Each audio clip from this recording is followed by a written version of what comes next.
Hello everyone, welcome back to the In the Saddle podcast. My name is Chris Loader and I am joined by Katie Midwinter as we preview British Champions Day at Ascot this Saturday.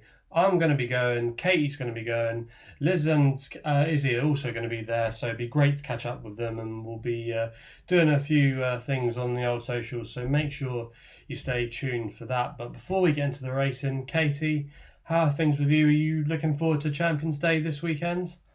Yeah, I'm really looking forward to it. I was there last year to see Bide run his last race. It didn't go the way I'd hoped, and a lot of others had hoped as well.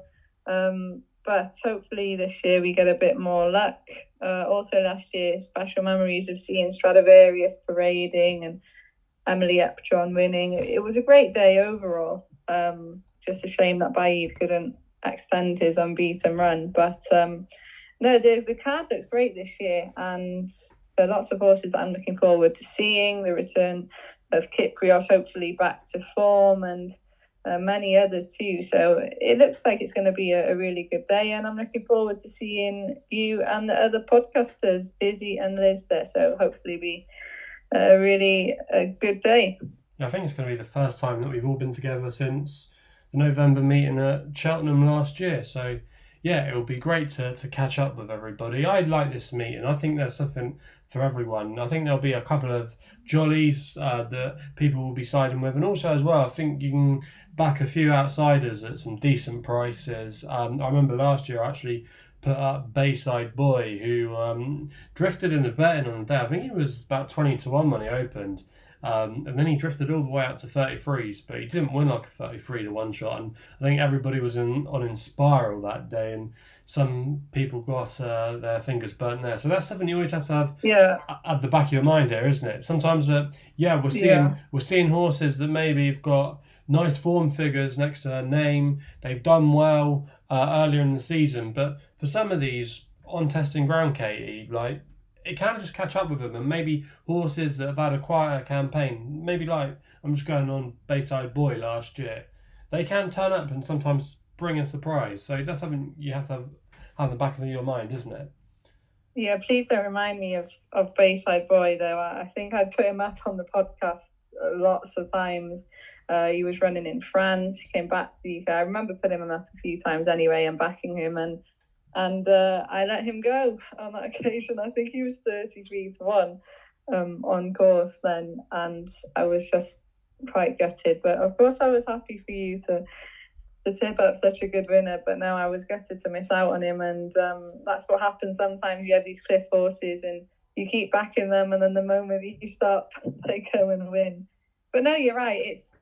It looks like it's going to be quite testing, and some of these horses are they've had really tough seasons, but I think in a couple of races there's a clear favourite, and you'd expect a few of the favourites to come in. But as we saw last year, anything can happen in a race. We saw Inspiral completely flush the start and miss her chance to win, and one of the outsiders came in, so it's got a bit of something for everyone. As you said, favourite backers, they're going to enjoy the races, but also there's going to be some value each way as well. So yeah, lots of different ways you can look at the races on Saturday. Yeah, there was an 80-1 winner last year in the Balmoral Handicap, the last race, Chalier, the David O'Meara angle, and I'm sure he's going to have a couple lined up this year. And yeah, that's a bit of a minefield of a race, but we will get into that. But it just shows you that, yeah, it's not sometimes always about the favourites, and if you want to have a few darts at a few lively outsiders, sometimes they can come in. Anyway, enough of that. Let's get into the action. The first race we're going to look at is the 115. It's the Kipco British Champions Long Distance Cup. It's Group 2 this race. I personally think it should be upgraded to a Group 1.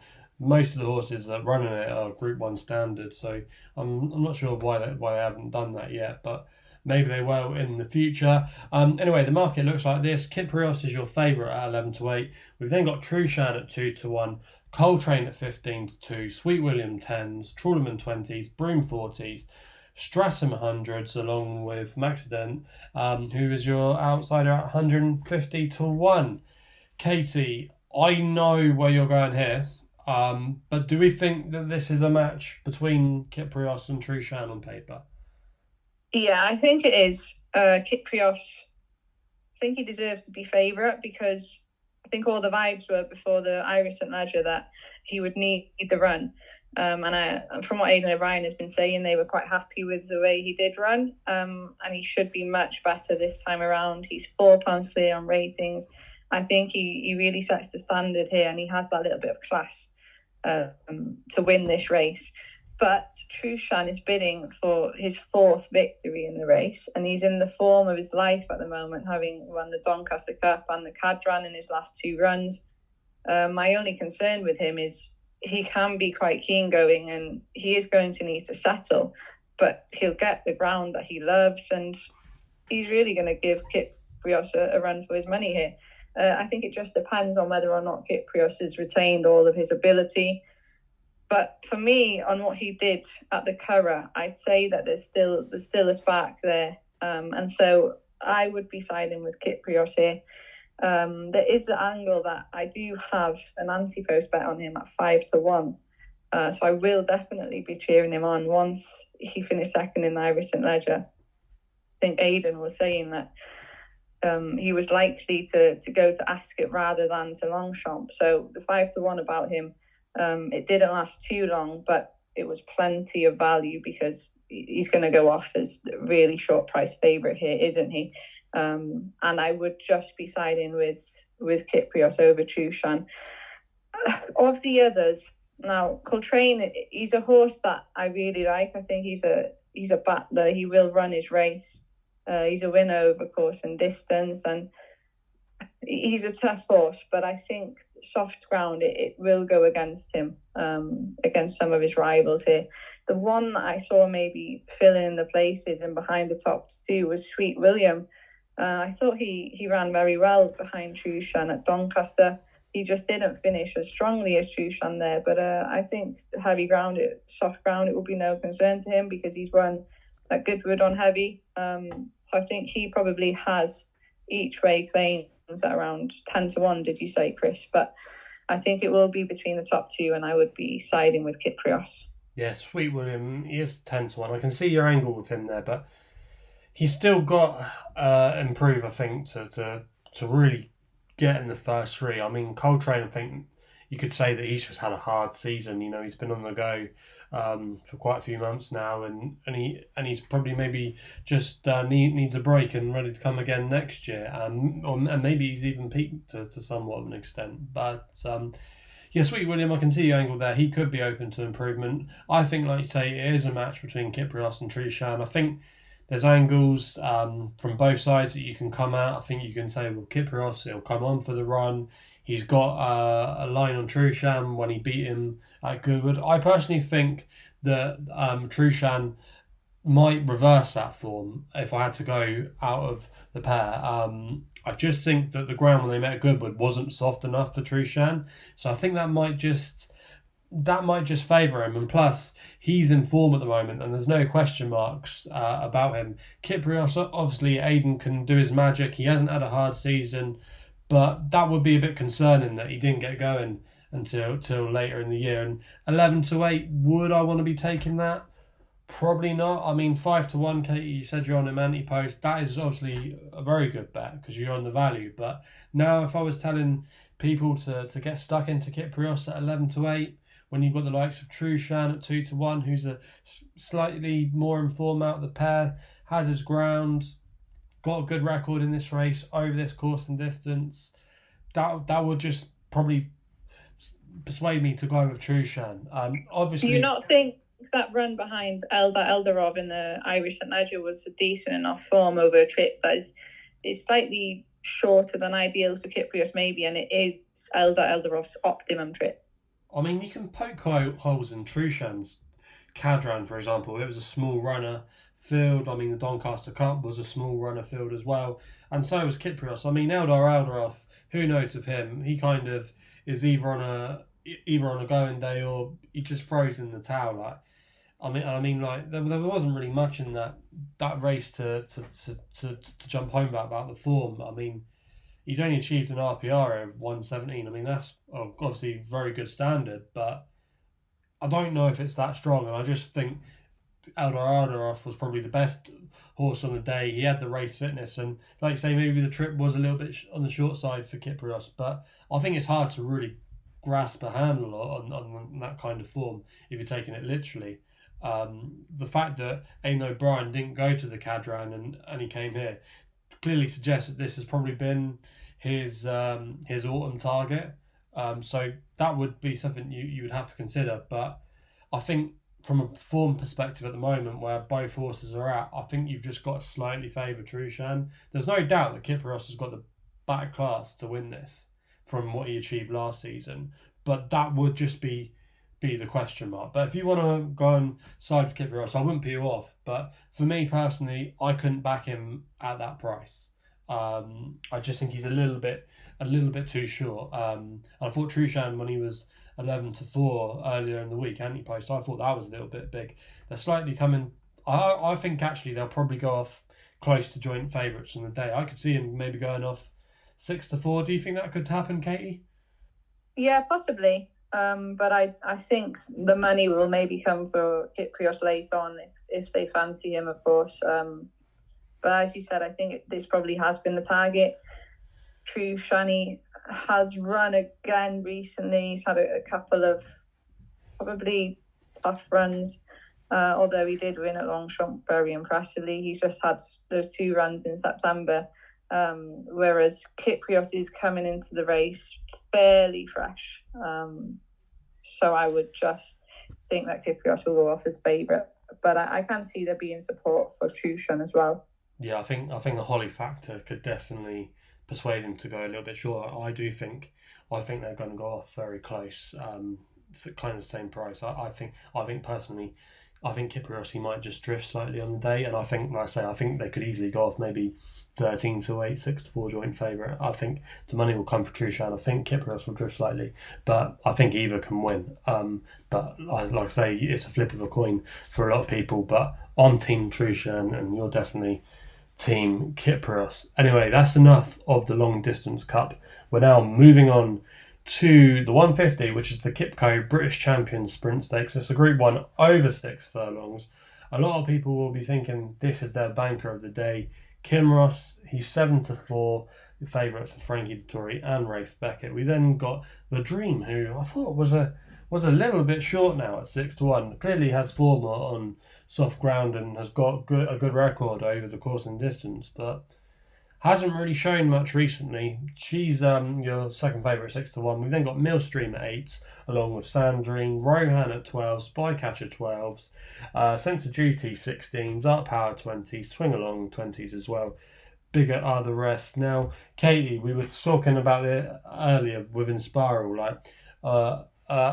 We've got a horse here that's got a similar profile, got good form, should handle the conditions. Is probably going to be many people's idea of a banker on the day. Are you going to be getting stuck into him at 7-4?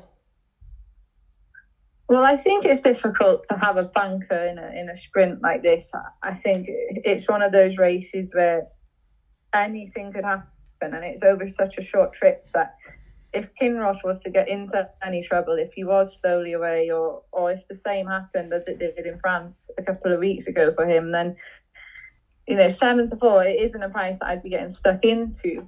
But I do think he'll win. I think he's well clear of the rest of the field here. I think he's by far the best.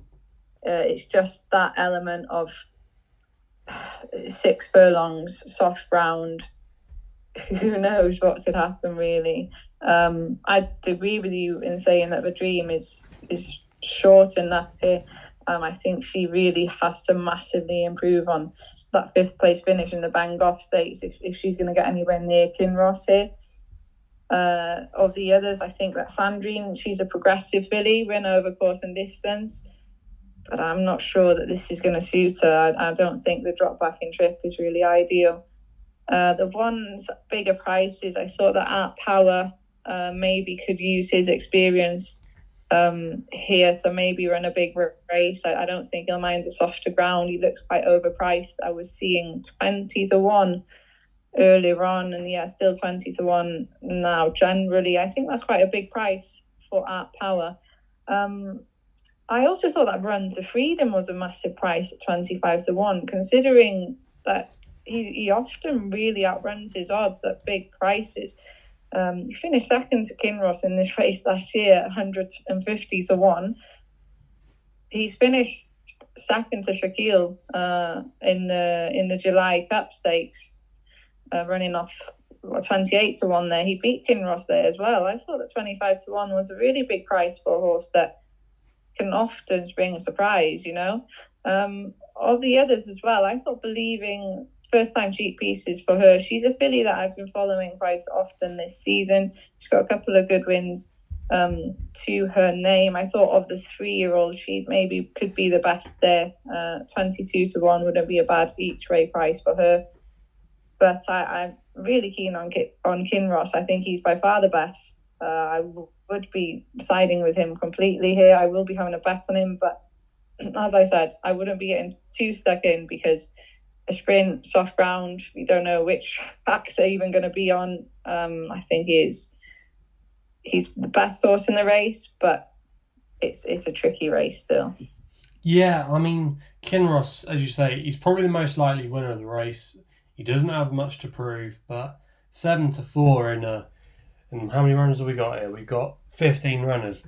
That is always going to niggle at the back of your mind that something could go wrong. And I would want to play something each way here at a bigger price. And the horse that I really like in the race is the one you mentioned, Run to Freedom. Now, this is a big cliff horse for me.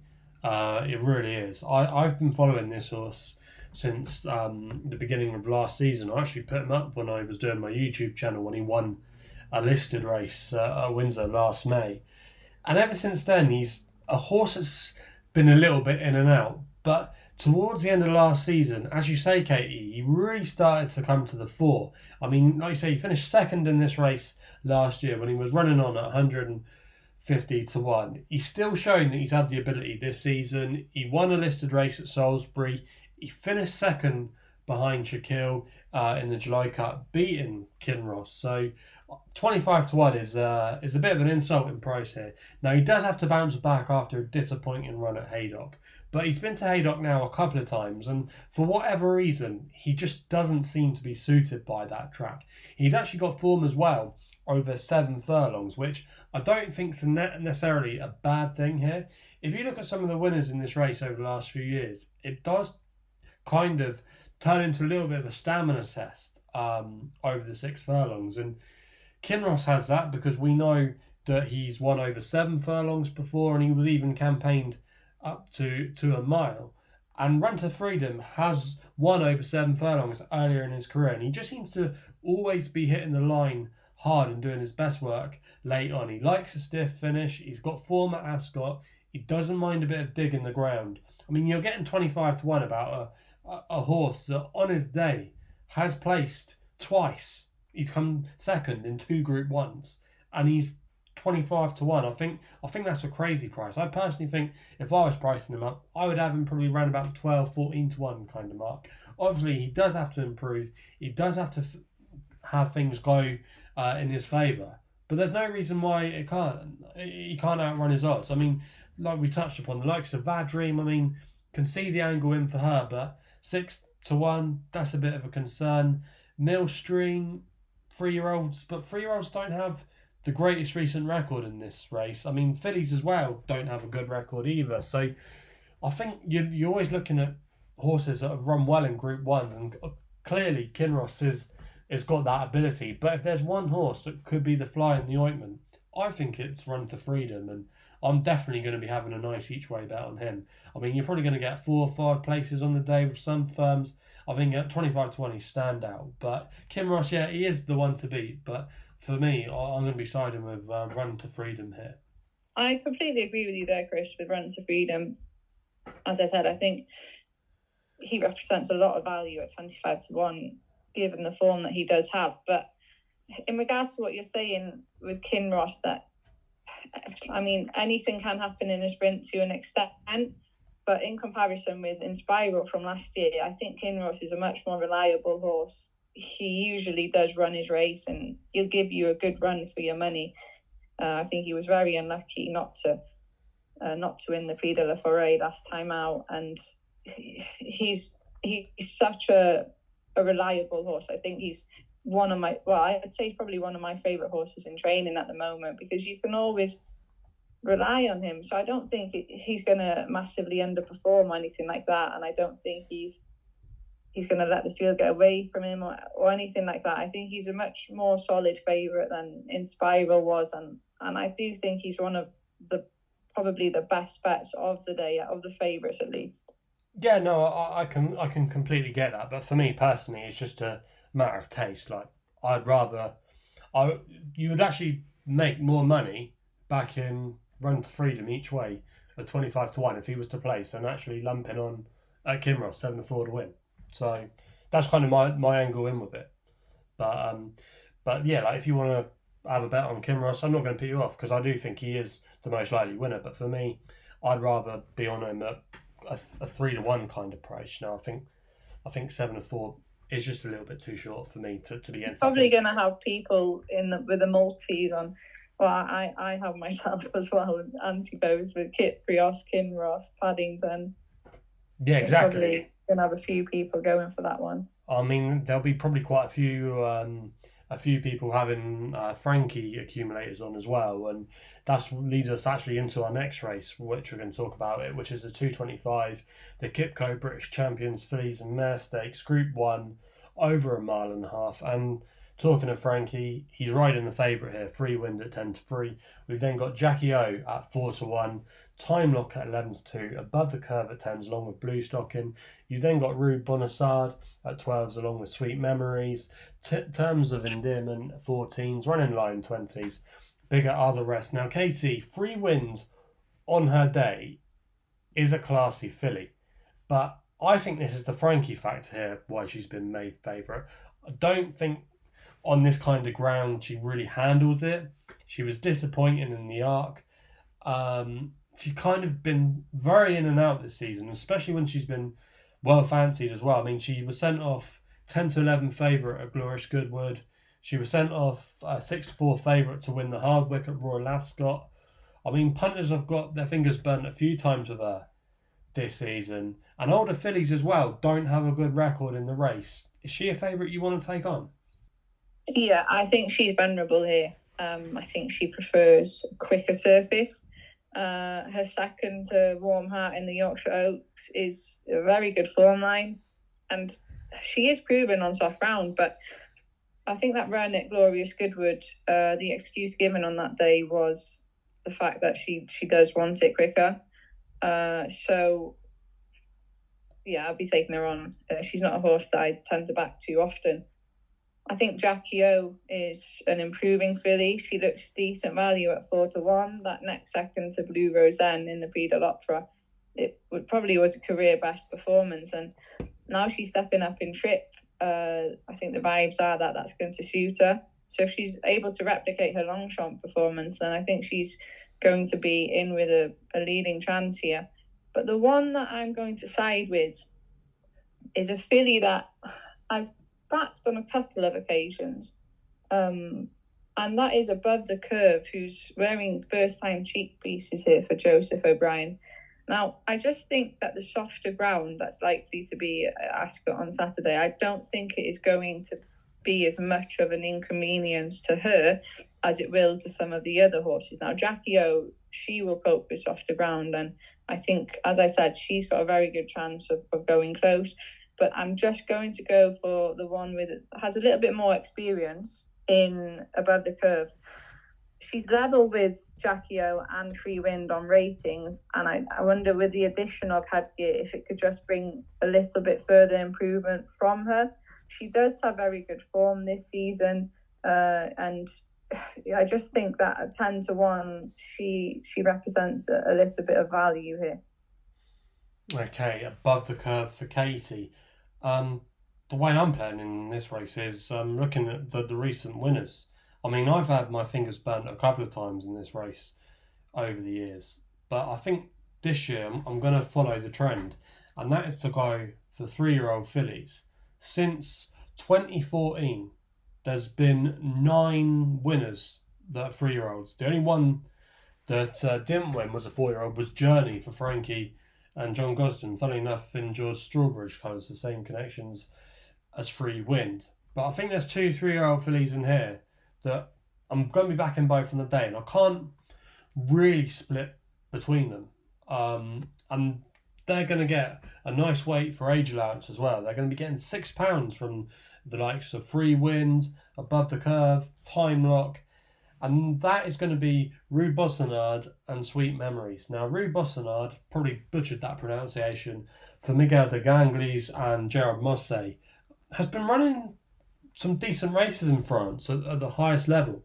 Now, if you go back 2 starts ago, she was only beaten 2 lengths by Warm Heart, who's been a terrific mare, or filly, for Aidan O'Brien this season. She then backed it up over a mile and 6, where maybe she just didn't see out her race that strongly at the end. But she was only beaten 4 lengths behind Sea Silk Road, who actually finished ahead of her in that Group 1 at Paris Longchamp the time before. I just think that she's going to handle conditions a lot better than some of her rivals, and I think it's interesting that Connections have decided to roll the dice here. I think 12 to 1 is actually not a bad price at all. She actually beat Above the Curve 2 starts ago as well, so I think she's definitely a major player that's gone under the radar. And the other one is Sweet Memories for Holly Doyle and John and Fady Gosden. Now, I actually tipped this horse when she won a listed race at Newmarket. She then went to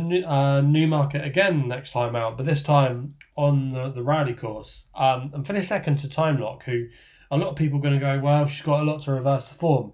But I think the thing that I'm drawn to is the fact that it's going to be softer this time round. She seemed to relish it when she won on soft ground at Newmarket. Then on really strongly. It was a quicker surface last time out at Newmarket, and looking at Time Lock's form, I think that might just go against her here. Also as well, I didn't think Frankie gave her the best ride, and Holly seemed to get the best out of her when she won at Newmarket. So Holly coming back aboard again is a positive in my opinion. The cheek piece is gone as well, which might just help her focus on the job. I mean, she's 12 to 1. I think she's a good each way bet here. Her family as well suggests that if this does turn into a standing test, she's going to really relish it. Some of her family won up to 2 miles, so that doesn't faze me at all. I think those 2 fillies, Rue Bossonade and Sweet Memories, definitely could outrun their odds. They get the weight for age allowance, and I wouldn't be at all surprised to see at least one of them go fairly close. So that was the way I was thinking. What do you think of those, Katie? Quite happy to stick with the Aidan O'Brien filly and the Joseph filly as well. I think they've probably got better chances, to be fair. But look, Sweet Memories, and who's the other one you like? Rue Bossonade, if I've pronounced that right. The French filly. Yeah, look, they could have a good chance in here. They definitely have that value.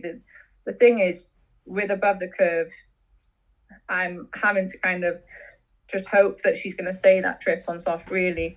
I think she will, but she isn't proven over the trip.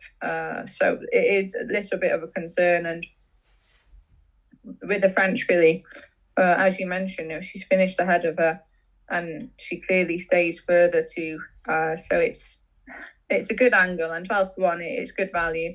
Sweet Memories, I think she does have to improve, but I don't think Time Lock is going to like this ground, so she could finish closer to her. Okay, positive words there from Kate, but she's staying loyal to the Aidan O'Brien family with Aidan Saucer and Joseph. So that she's definitely staying loyal to the O'Briens. We're now going to move on to the 305, the QE2 stakes, over a mile. Arguably, this is one of the races of the day. Paddington is your favourite at 6-4. He's actually drifted. He was 10 to 11 earlier, but he seems to have taken a little bit of a walk in the market. We then got Tahira at 9 to 2, Nashua at 5 to 1, Big Rock at 7s, Chaldine at 11s, Factor Cheval 14s, and bigger are the rest. Okay, I think the listeners know where you're going to be going in this one. Are we right? Yeah, I'm staying loyal to Paddington here. I think he's a fantastic horse. I think he's by far the best horse in the race. You can forgive him that run at York. He was unsuited by the quick surface there, and Frankie just got it spot on Mostadaf. I think a mile on soft ground is going to suit him perfectly, as he showed at Goodwood. He's a big colt. He likes running on softer ground, and he sets the standard in here, following wins in the St James's Palace Stakes, the Eclipse, the Sussex Stakes. I think he should win this, and 6-4 is probably going to end up being a decent price, really. I'm not sure if Tahira is even going to run. Dermot Wells has said that she's going to travel over, but she's taken on the boys for the first time, and she's against a top-class filly in Nashua as well, on ground that isn't her ideal. She copes with soft ground, but she'd prefer faster ground, I'd say. So I'm not sure if she's even going to take up this assignment. Nashua is probably the biggest danger, especially if Tahira's out. Big Rock coming over from France as well, has some decent form behind Ace Impact in the Prix de Jockey Club. And he's a consistent horse, so he has to be respected. And we know French Raider is going to love the softer ground at Ascot. But I think Paddington is a solid favourite here. I can't see him being beaten, and I just really hope that he can bounce back to form, because this could possibly be his final race. Aidan O'Brien was saying that it's highly unlikely that he's going to stay in training as a 4-year-old. So it would be nice to see him go out on a high.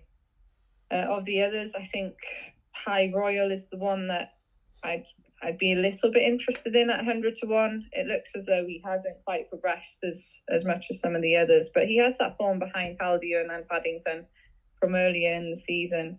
I remember putting him up for the 2,000 guineas at, I think, about 150 to 1. On the podcast, maybe, did I, Chris?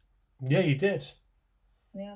So High Royal, I'll give him a squeak at 100 to 1 here. He's done well for me in the past. Epitatus as well, 100 to 1. A huge price for him. He will love softer ground, I'd say, but I think he's a bit to find on ratings, and I'm not sure he's good enough in this kind of race. But yeah, I'm all for Paddington here. Okay, Paddington it is for Katie. Again, I'm kind of... Look, I've got plenty of love for Aidan O'Brien, and I know that Katie's been giving me plenty of digs about it throughout the day on WhatsApp. But for me, we got 6-4 about him, and just the fact that he was on the go in some top races quite a lot in the summer is just a little bit of concern. Has he peaked already? Is he going to be able to come back? That's the question. Now, clearly, on form, he's got the chance to win this, a very good chance, but is he going to be ripe on the day? I mean, Nashua is interesting. I've been with her the last couple of times. I was with her when she finished third in the Irish Champion Stakes. I thought that was a hell of a run. I think she just had a little bit too much to do. I think she's going to be really suited on soft ground over this stiff mile. I was actually looking at her racing record to see what it was like at Ascot, and I was actually staggered to see she's never been to the track. So that's interesting in itself. So I think she obviously does have to prove that, but I think she'll handle it, no problem at all. I did have a look at Big Rock with that form behind the likes of Ace, behind Ace Impact. That's pretty decent form. Also as well, he thrashed Horizon Dove as earlier in the season in a Group 3, who's a favourite to win the Champion Stakes. So on that line of form, 7 to 1 does look a bit of a big price. The only thing I'm concerned about him with is actually the jockey, Julien Lemaitre.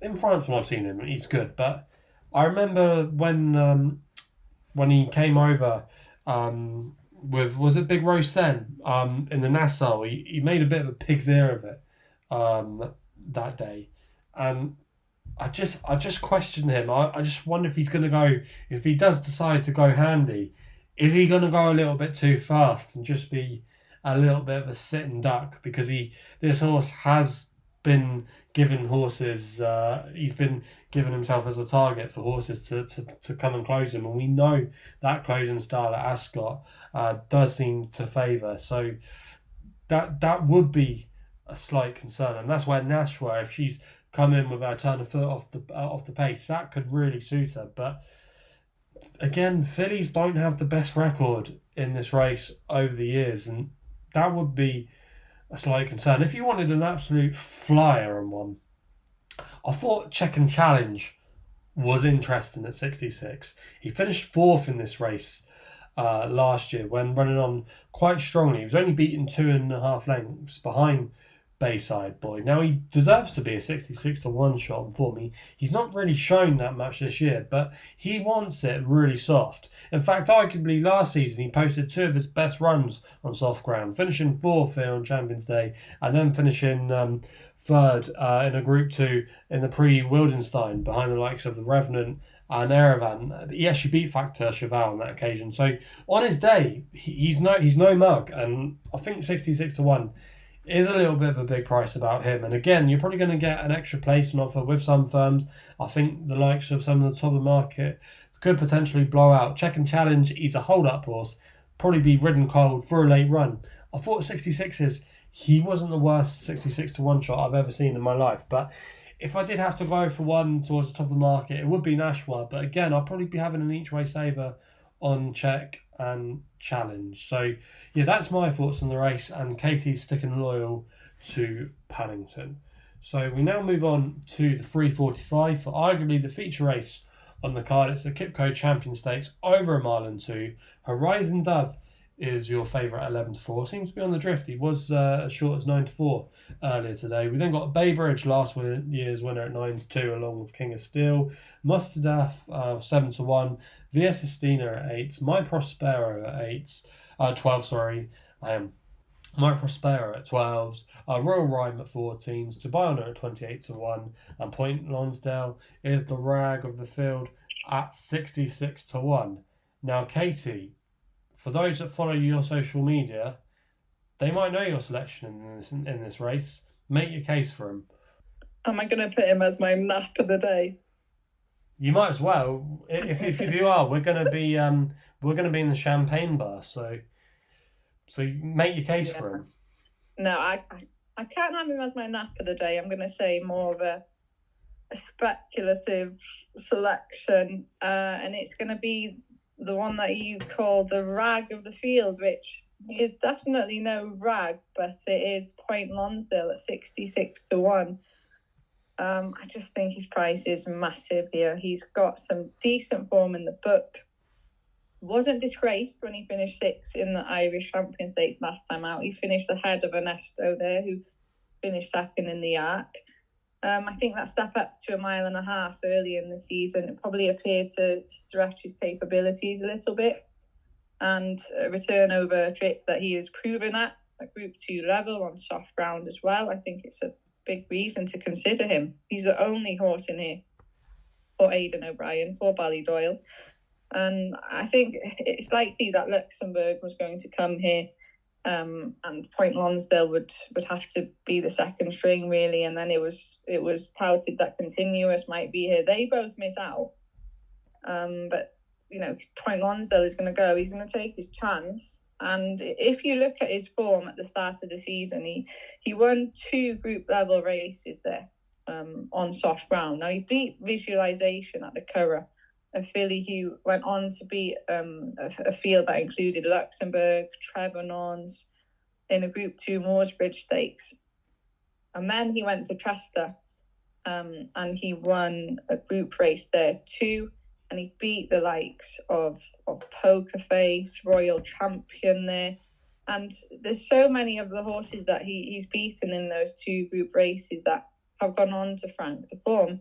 And I just think at 66 to 1, he is a huge price. Now, you can make excuses for his last 3 runs, and I know that it's quite forgiving to forgive a horse that many runs, but I think he's been used as a pacemaker on occasions as well, and it hasn't suited him. But he's going to have Ryan Moore on board. He's the sole representative for the yard, as I mentioned, and he's been beating some nice horses. Like Lafayette is a horse that I like, of Noel Meads.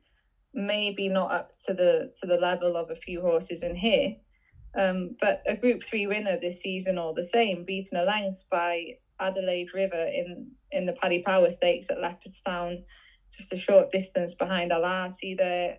I don't think it's bad form at all, and that soft ground factor is a big factor in my thinking here as well with him. I just think 66 to 1, a huge price. Looking for a bit of value in this field.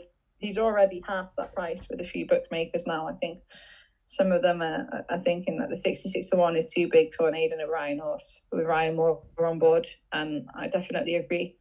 You can even get 5 places at 45 to 1 with a certain bookmaker, which I think is great value too. And just because I didn't have too strong a fancy on the others, King of Steel would be the one that I'd side with, but I'm a little bit worried about the ground with him because he has flopped on heavy ground.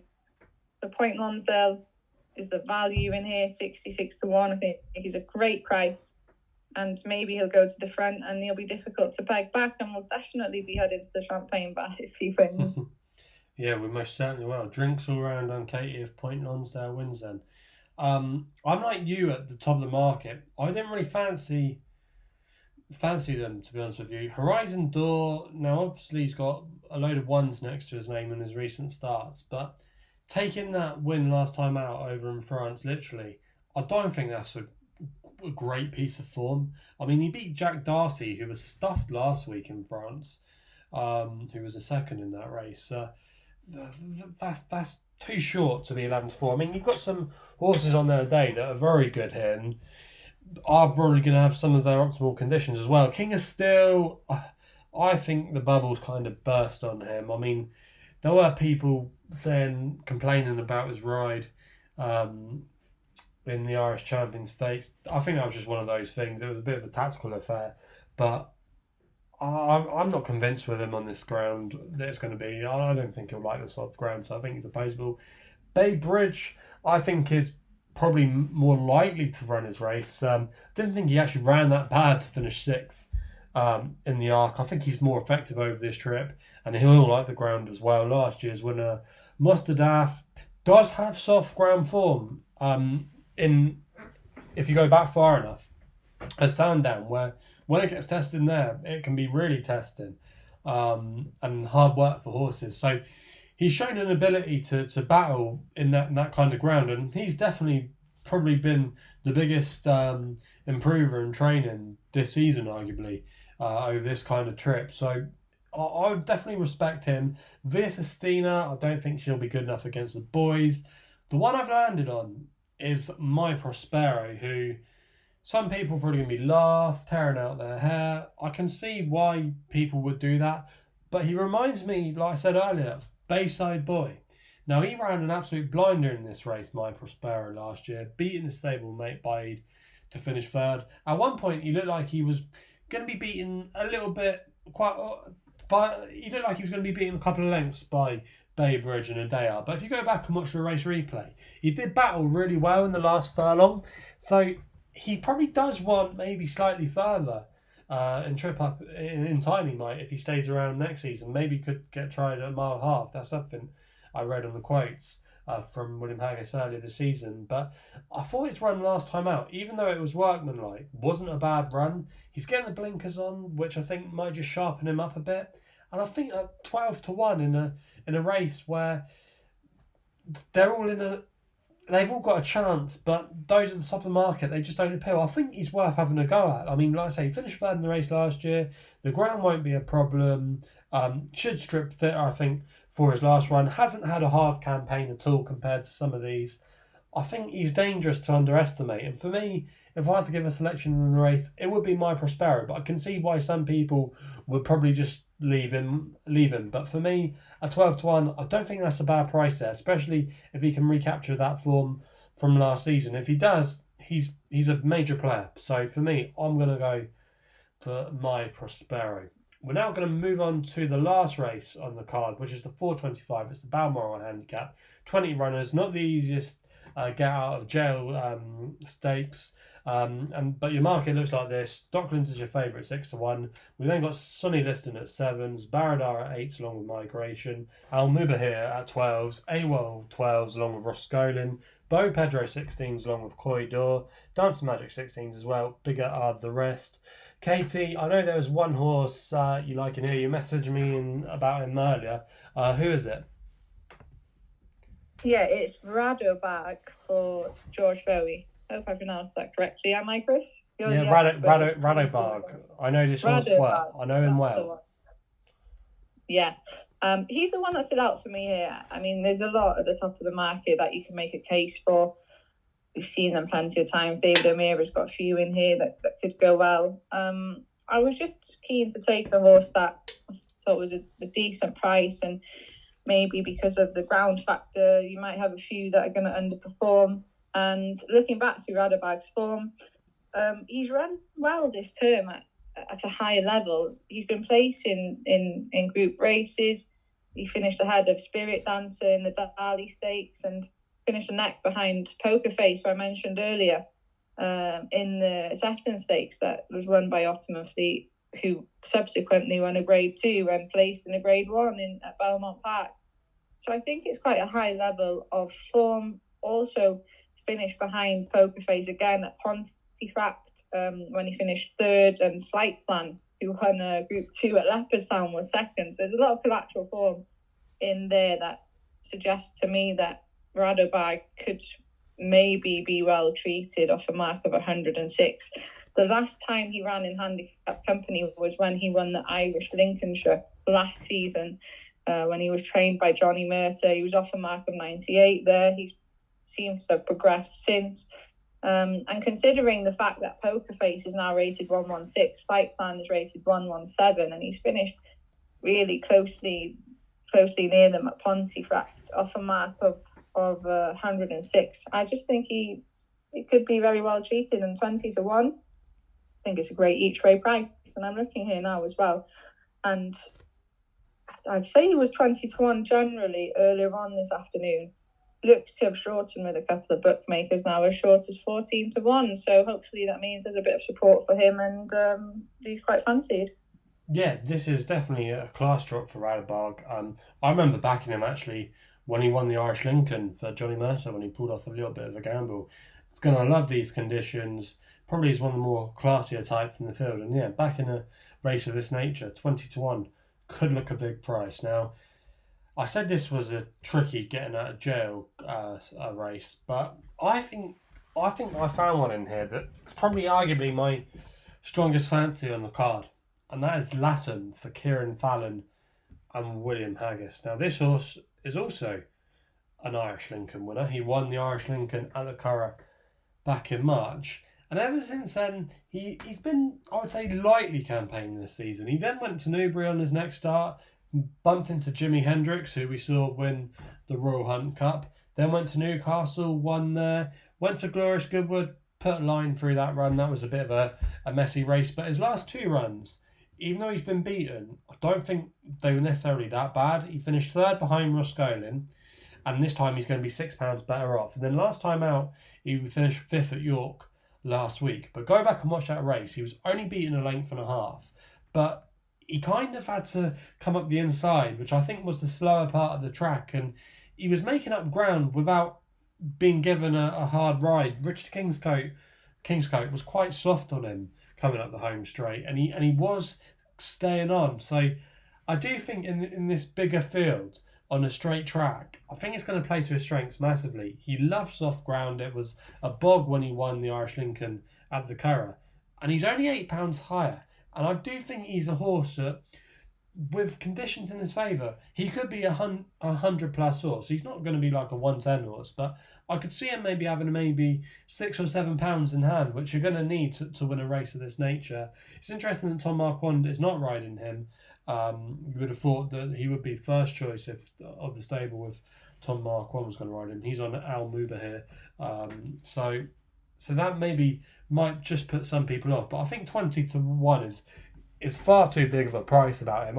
If I was pricing him up, I'd have him probably more of a 10 to 1, 12 to 1 kind of chance. So the 20s that's available, I think it's a great price. And also as well, he's drawn in stall 8. I was doing some research earlier, and having a double figure draw isn't good. So the fact that Latham is in stall 8 and Radobag is in stall 6 are positive. So I think, Katie, we've got 2 live ones there that are running for us, and hopefully they can feel the fray. Radobag also looks as if he's the second string as well, because George Bowie's got Barada, also for Ammo Racing with William Buick on board. So, yeah, hopefully our two do it. Yeah, hopefully one of them does. Yeah, well, maybe we'll do the forecast, or do a swinger, or those exotic bets, but that some people do. But I'm not a massive fan of them. But maybe if we've had a few champagnes after Point Hunsdale's done, we'll be putting a few winnings on that, trying to bankrupt Ascot. So yeah, you heard it here first. Anyway, that's all we've got time for this week. Thanks again to Katie for giving up her time. Really appreciate it. Hopefully we get some winners this week. As we said as well, Liz and Izzy are going to be there on the day with us, so if you see us, feel free to come and say hello. We're going to be doing a lucky 15 on the day as well. We'll be posting that on our social media page on Twitter, where our handle is at In The Saddle Pod if you don't follow us there already. You can also follow us on Instagram as well, where we're on at In The Saddle Pod. Please remember to gamble responsibly, and we'll be seeing you again soon.